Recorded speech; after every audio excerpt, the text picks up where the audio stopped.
Olá, amigos do YouTube, estamos começando mais uma edição do Bom Dia Mercado. Faremos juntos o nosso planejamento de trabalho para essa sexta-feira, dia 24 de junho, um dia com Série A do Brasileirão, Série B do Brasileirão. Eu quero dar uma olhada também em um jogo da Premier Division da República da Irlanda e também temos um jogo da UEFA Champions League, aqueles playoffs bem de início, tá? Mas o meu foco de verdade vai ser nas duas competições brasileiras, tá bom?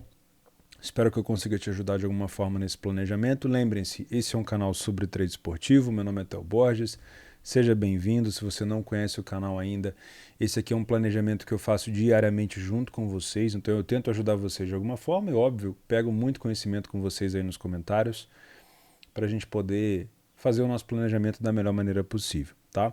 Não tenho o intuito aqui de te passar palpite, também não vou te dar dicas de aposta e muito menos fazer bilhetes de múltiplas com vocês. Não é minha praia, tá? Eu trabalho ao vivo. Mas mesmo que você venha para trabalhar pré-live de uma maneira mais punter, ou que você até venha fazer algo recreativo, eu espero que eu consiga te ajudar pelo menos com algum tipo de informação, tá bom? Tava dando uma olhada aqui no histórico do Inter com o Curitiba, para a gente começar falando desse jogo. Se você não é inscrito no canal, fica então o convite para você fazer parte aqui do nosso canal e, óbvio, me acompanhar durante esses dias de planejamento e se quiser me acompanhar também junto, um pouco mais próximo no trabalho, o meu Telegram está aqui embaixo, assim como aqui embaixo está o meu curso para você aprender mais sobre trade esportivo. Tá bom? Fica então o convite.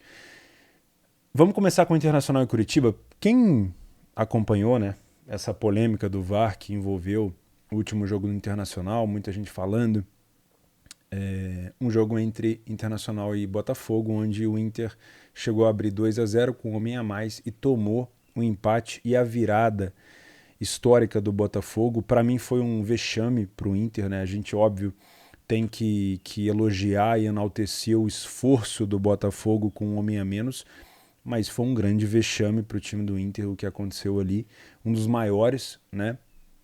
E eu vou mostrar para vocês como o Inter tem um desempenho muito bom na primeira etapa e como ele cai na segunda parte e o que isso pode causar para a gente de risco na hora de trabalhar esse jogo, tá bom?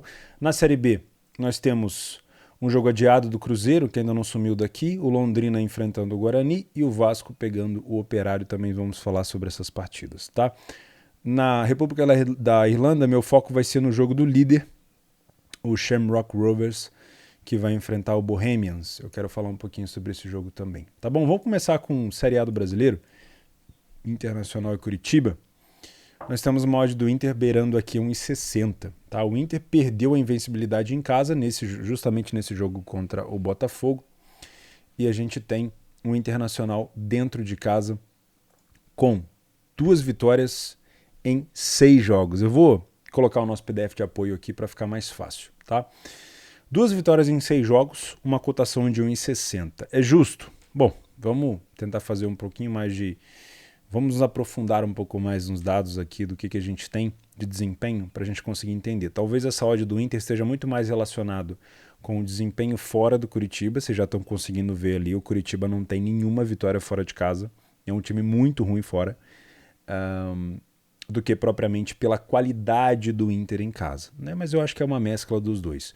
O Inter então saiu na frente em 67%, quase 70% dos jogos que jogou no Beira-Rio. Ficou sem sofrer gol em apenas 17%. Então aqui a gente já tem uma informação de que o Inter marca, produz gols, né? Ele falhou em marcar somente em 17, mas é um time também que sofre gols com frequência, tá? Guarda essa informação aí. Outra coisa, ambas marcam no jogo do Inter costuma ser quase que cravado, né? Não é um palpite, não é uma dica, mas a gente tem uma ideia aqui, ó, de que o Curitiba também tem mais ou menos o mesmo número fora de casa. Então é muito forte essa tendência do ambas marcam nesse jogo. O Curitiba tem 0 vitórias, como eu falei com vocês. Apenas em 17% desses jogos, que no caso deve ser aí um dos 6, né? O Curitiba saiu na frente do placar, né? E ficou sem sofrer gol em nenhum jogo. Né? Em todos os jogos o Curitiba fora de casa sofreu gols. Então a gente tem aqui uma tendência do Inter marcar primeiro, uma tendência do Inter sofrer um gol, uma tendência então do Curitiba também marcar, mas que primeiramente provavelmente esse gol pode ser do Inter, tá? Mas vamos ver um pouquinho mais. Gols marcados, o Inter tem 10 gols em casa e sofreu 8, número alto, né? Mais do que um gol por jogo o Inter sofre. O Curitiba marcou 7 fora de casa, mais do que um gol, e sofreu 13. É uma defesa com mais do que 2 gols por jogo, tá? Então indica um jogo com um cenário para gols, tá? Diferente do que a gente costuma ter no Brasileirão, esse jogo indica pra gente um cenário interessante aqui para gols, tá? Em relação à criação de chances, o Inter é um pouquinho melhor e o Curitiba é um pouco pior em relação a ceder chances para o adversário. Ele cede com frequência, pelo menos ali, quase 2 grandes chances por jogo, tá? Vamos falar de trade e apostas. No primeiro tempo a gente consegue ver uma superioridade muito grande do Inter e é por isso que eu indico para vocês ficar de olho nesse primeiro tempo. Talvez as melhores oportunidades de trabalho de match odds para metodologias mais de longa exposição, com stakes maiores, estão relacionadas à primeira parte. Porque a gente tem o Curitiba, que perdeu o primeiro tempo em 83% das vezes que jogou fora de casa, falhou em marcar em 83% das vezes e não sofreu gol somente em 17%. Né? Ou seja, o Curitiba marcou uma vez nos primeiros tempos que jogou fora de casa e não venceu nenhuma delas e costuma perder com muita frequência. Já o Inter venceu quase 70% dos primeiros tempos, empatou 33% e não perdeu nenhum primeiro tempo. Então o Inter é muito bom na primeira etapa. Tá? Falhou em marcar em apenas um jogo, né? E não sofreu gol em metade deles. Geralmente o Inter sai na frente, mas às vezes toma um gol mesmo no primeiro tempo já, mas raramente perde. Aliás, não perde, né? Em relação a gols marcados, 8 gols. Então olha só que contraste, né? 8 gols marcados pelo Inter na primeira etapa. Um time que joga com muita intensidade no início. E um gol marcado apenas pelo Curitiba. 9 gols sofridos pelo Curitiba e 3 apenas pelo Inter. Então, o primeiro tempo está montado um cenário aqui pra gente, que é bem claro. Se isso se confirmar, eu vou estar no mercado. Provavelmente pro lado do Lei Curitiba, mesmo que essa odd já esteja um pouco mais esticada. A gente tem uma odd aqui de 6,50. Porque o Curitiba costuma jogar muito mais recuado e costuma ter muita dificuldade nas primeiras etapas.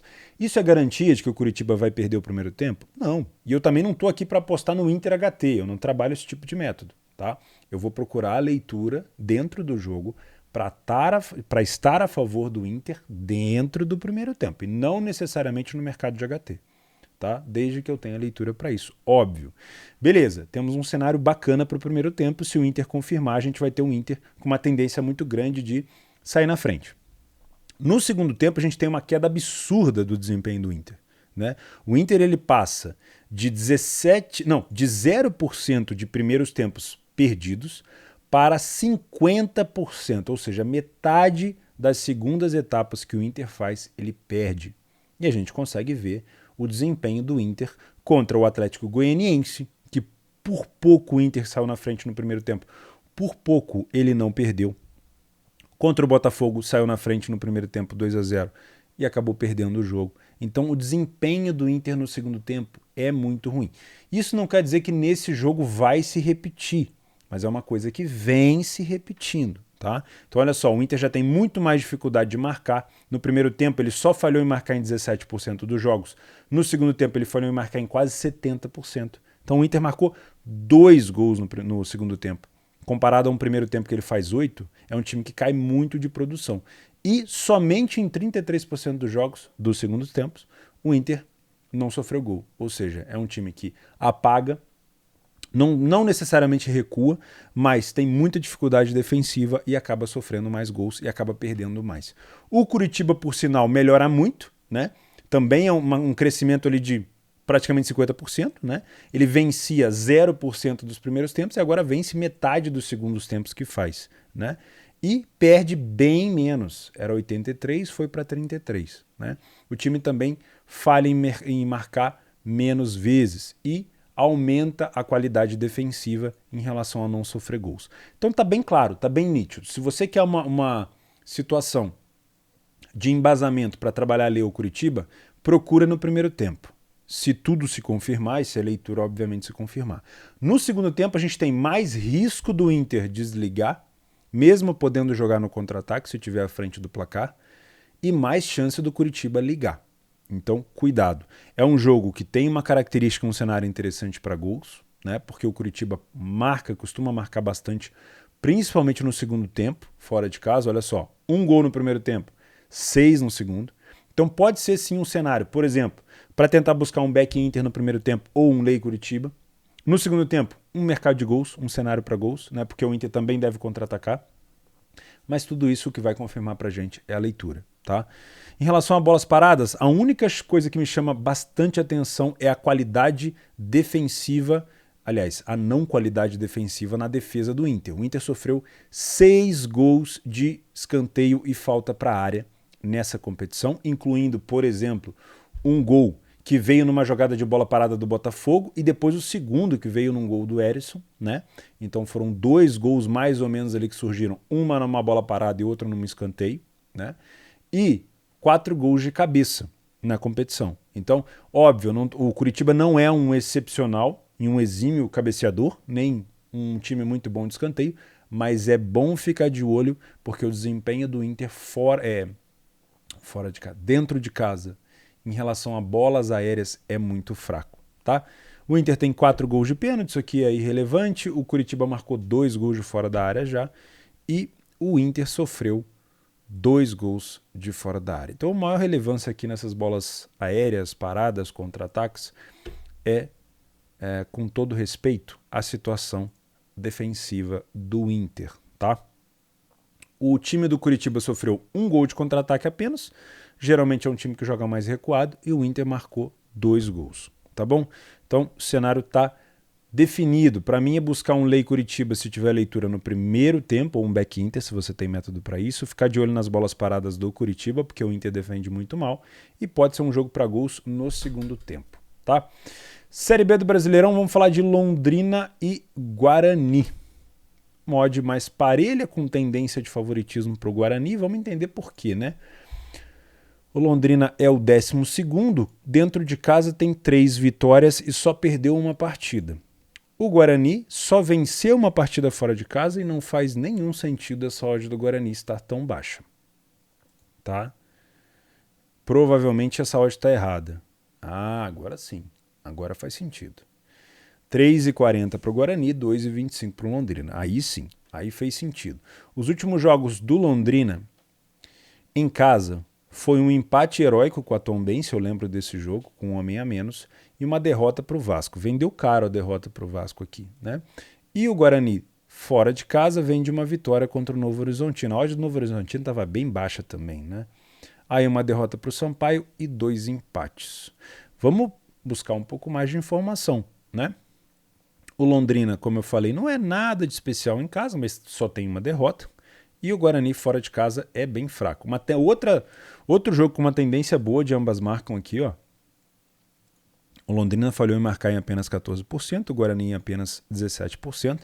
Se a gente puxar os jogos aqui do Guarani fora, marcou 2, marcou 1, marcou 1, marcou 1. E o Londrina em casa sofreu 1, mas não marcou. E nos restantes ele marcou em todos os jogos. Tá? Então é um jogo com uma boa tendência também para o ambas marcam. Vamos direto aqui para primeiro tempo e segundo tempo. O Londrina tem um desempenho um pouco melhor, mas o Guarani não é tão ruim na primeira parte. Dá para a gente ver aqui, ó. O Londrina perdeu apenas 14% dos seus jogos no primeiro tempo e falhou em marcar em 30%. É mais ou menos aqui próximo do Guarani, né? Não é tão... A gente já não vê uma diferença tão grande, né? A única diferença aqui, ó, um pouquinho mais gritante, é a quantidade de vitórias. O Guarani tem mais dificuldade de vencer fora de casa. O time do Londrina tem uma defesa melhor no primeiro tempo, o Guarani nem tanto. Em metade dos jogos ele toma gol. Mas não é... Percebem que não é tanta distância assim? Apesar das cores ter um pouquinho mais de verde aqui pro lado do Londrina, não tem tanta distância assim. Então cuidado, me parece realmente um jogo muito parelho. No segundo tempo aí eu tenho uma queda de produção dos dois times e principalmente do Guarani. É um time que marca menos, né?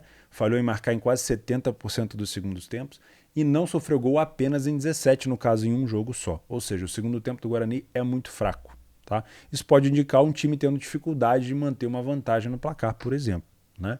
Então, dos dois tempos que eu estou vendo aqui, não consegui tirar nada de valor. Vai ficar para leitura de jogo mesmo, tá? Gol de cabeça, o Londrina marcou 4 e o time do Guarani sofreu 3. Apesar de não ser um número muito grande, a gente só tem poucas rodadas ainda, né? São quantas rodadas do Brasileiro? 12.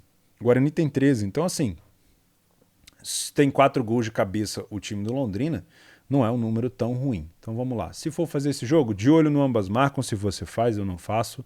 Vou ficar de olho no Lei a pior equipe e nas bolas paradas do time do Londrina, tá bom?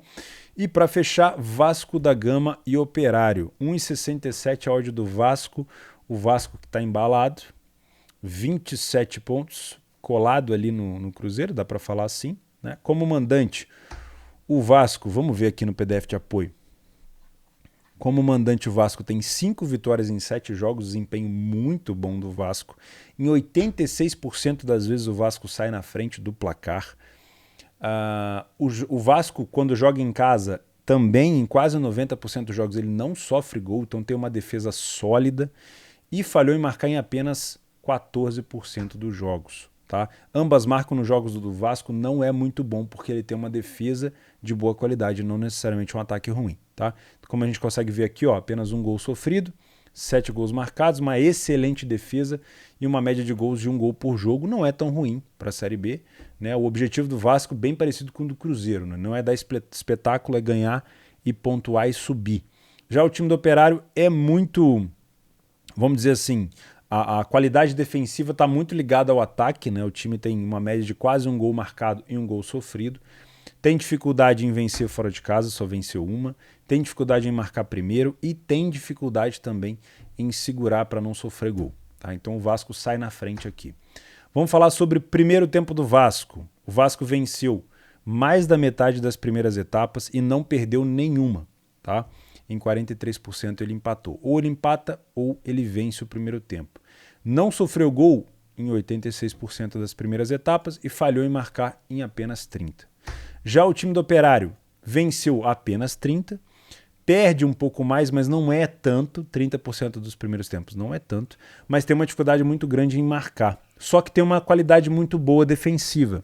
Então o que indica pra gente aqui? Um Vasco, de novo, com posse, com volume, um Operário talvez um pouco mais recuado, com dificuldade de marcar, mas protegendo a sua baliza, protegendo o 0-0 no caso, tentando jogar talvez num contra-ataque. Então é bom tomar um pouquinho de cuidado com isso. Tá? Pode ser que a gente tenha o Vasco tendo volume, mas não conseguindo chegar ao gol. Afinal de contas, o Vasco não marcou tantos gols assim. Tá? E se o Vasco sair na frente, não necessariamente a gente vai ter um jogo tendendo para gols. Por quê?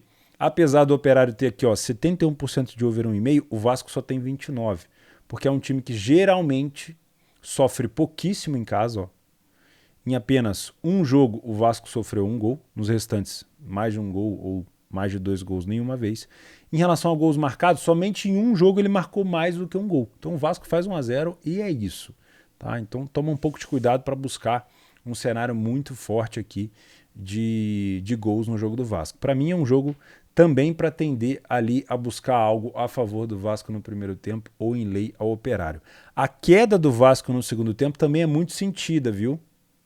Mas é uma queda geralmente voltada para proteção de vantagem no placar. Dá para entender por quê, né? O Vasco, ele tem, ó, em relação à derrota, ele não perdeu nenhuma segunda etapa e não sofreu gol em nenhum segundo tempo. Então, na maioria das vezes, o que o Vasco está fazendo na segunda etapa? Protegendo vantagem, né? Então, é um time que empatou 70% e que venceu 28%, não perdeu nenhuma. E é um time que falha muito em marcar na segunda etapa, porque geralmente ele já fez o gol no primeiro tempo. Somente provavelmente em uma ou duas situações o Vasco teve que fazer um gol no segundo tempo para vencer. Né? Então, na maioria das vezes, ele já vai vencendo para o segundo tempo e ali ele só faz a sua proteção de vantagem. Por isso que não dá para falar que o Vasco cai na segunda etapa. Ele escolhe recuar, ele escolhe jogar um pouco mais fechado. Foi assim contra o Cruzeiro no jogo no Maracanã, onde a torcida do Vasco fez um espetáculo danado. Já o Operário tem uma queda também no número de vitórias no segundo tempo, marca um pouquinho mais de gols e sai mais para o jogo, também acaba sofrendo um pouco mais de gols, mas fica um pouco mais truncado de trabalhar na segunda etapa. Tá? Então, se for fazer alguma coisa, eu ficaria de olho no primeiro tempo. Caso o Vasco vá para o segundo tempo empatando ou perdendo e precise vir para cima, aí sim pode abrir uma oportunidade aqui. Se a odd do Operário está muito alta para o seu método, não faz nada, não inventa. Tá? Se você não tem método para back também nessa faixa de odd do Vasco, não adianta forçar. Tá? Em relação a bolas paradas, não tem nada de muito interessante nesse jogo aqui. Então eu vou ficar de olho mais em linha por equipe em campo. Não vou ficar de olho em gols, porque o Vasco não tem esse objetivo. Ele marcou apenas um gol por jogo aqui no campeonato inteiro. O objetivo do Vasco não é ficar enfiando goleado, o objetivo do Vasco é vencer, tá bom?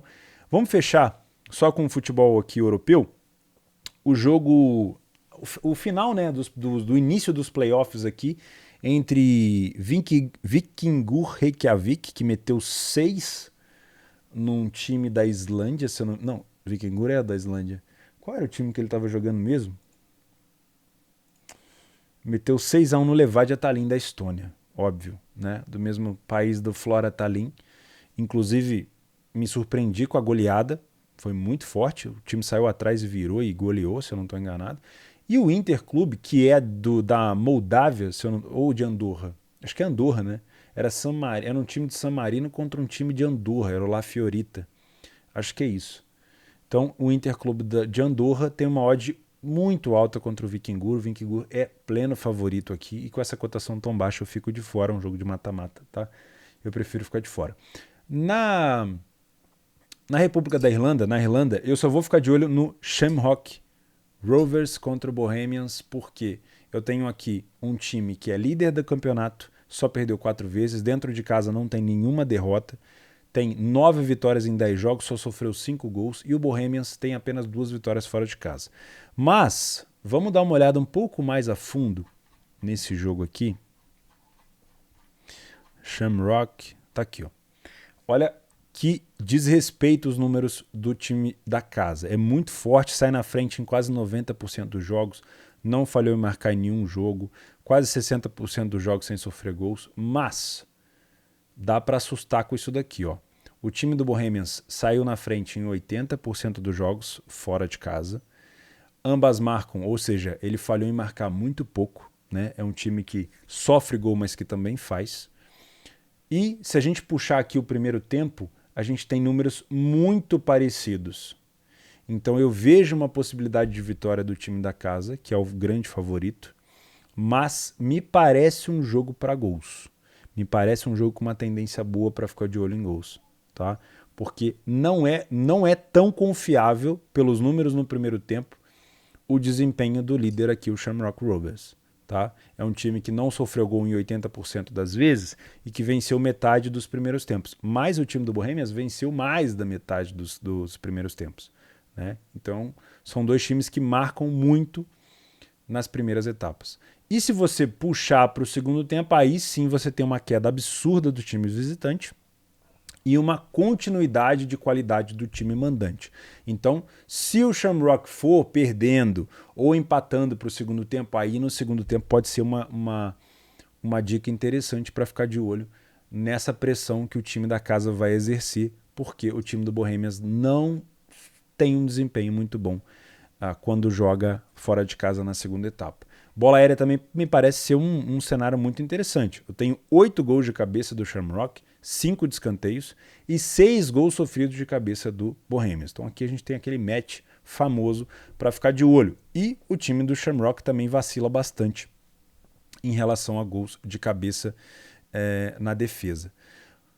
Uma coisa que me chamou a atenção foi as finalizações de fora da área. O Shamrock é um time que, como é favorito, e é um time que geralmente pega equipes fechadas, que protegem, compactam as linhas dentro da área, o Shamrock utiliza muito a finalização de fora da área para abrir caminho para vantagem.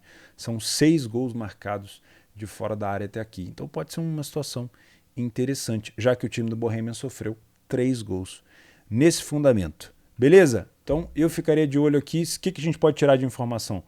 No primeiro tempo eu ficaria mais de olho em gols. Eu acho que trabalhar num back Shamrock aqui pode ser perigoso. Não duvido que ele possa até sair atrás do placar. Mas me parece um jogo para bolas aéreas, para o mercado de gols. E no segundo tempo, Se o jogo tiver empatado, se o Shamrock estiver perdendo, quem sabe buscar aqui uma virada, uma recuperação ou até uma vitória. Os outros jogos eu não tenho acompanhado, estou acompanhando só o líder, tá bom? Então eu vou ficando por aqui, espero que eu tenha conseguido te ajudar. Uma excelente sexta-feira de trabalho, não inventa moda e faz o simples, né? Porque é o simples que costuma funcionar. Valeu, se você chegou até aqui, não esquece, vai ser um prazer ter você por aqui comigo. E o like no canal, no vídeo também ajuda bastante. Comentário fixado, você vai encontrar como se ter acesso a esse PDF de apoio total aqui. Você vai ter acesso ao meu curso gratuito, ao meu Telegram. Aliás, curso gratuito não, ó, curso, né? Porque eu não tenho pago. É o gratuito, porque é o pago, que já era pago, virou gratuito e agora é só gratuito. Vocês entenderam. Valeu, pessoal, sempre um prazer.